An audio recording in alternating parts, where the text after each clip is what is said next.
We give you all.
What does Jesus' sacrifice for you truly mean?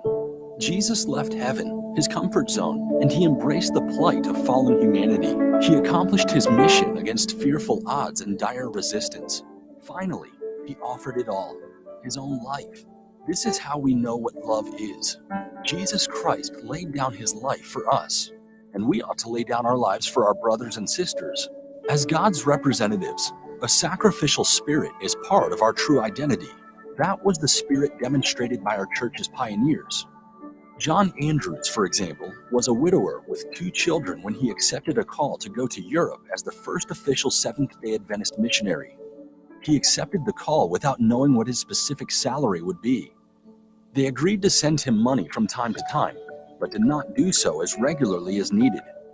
To publish tracts, pamphlets, in the French periodical, Le Signe des Temps, he often used his personal funds, sometimes going without food and other necessities. He contracted pneumonia in 1877. After his examination, the physician commented, "This man is almost starved to death." 1 year later, Andrew's daughter died of tuberculosis.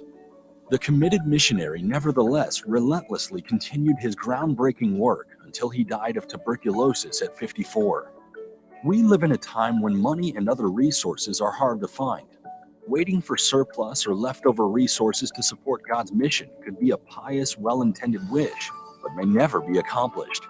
In this context, these words of Ellen White are most relevant.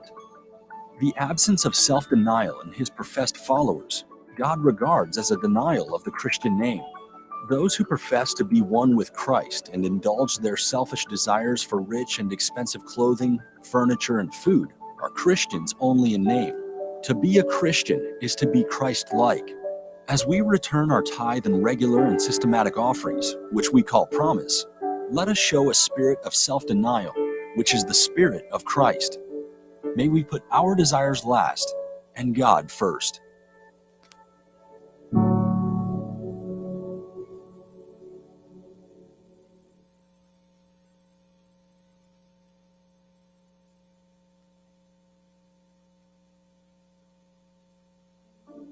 Jeremiah woke up Saturday morning thinking he would enjoy a relaxing day and maybe play with some friends.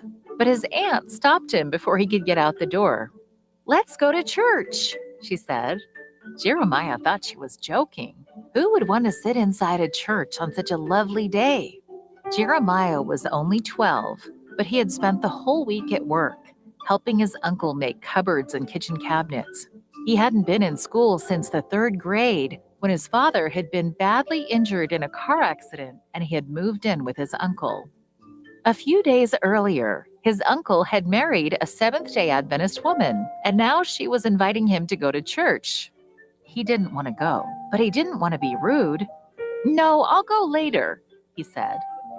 The next Sabbath morning, his aunt invited Jeremiah to go to church again. "Let's go to church," she said. Jeremiah didn't want to go, but again, not wanting to be rude, he said, "Later." The next Sabbath morning, she invited Jeremiah a 3rd time. "Let's go to church," she said. Jeremiah didn't want to go, but when he opened his mouth, he found himself saying something that he hadn't planned to say. "Let's go," he said. His aunt was very pleased.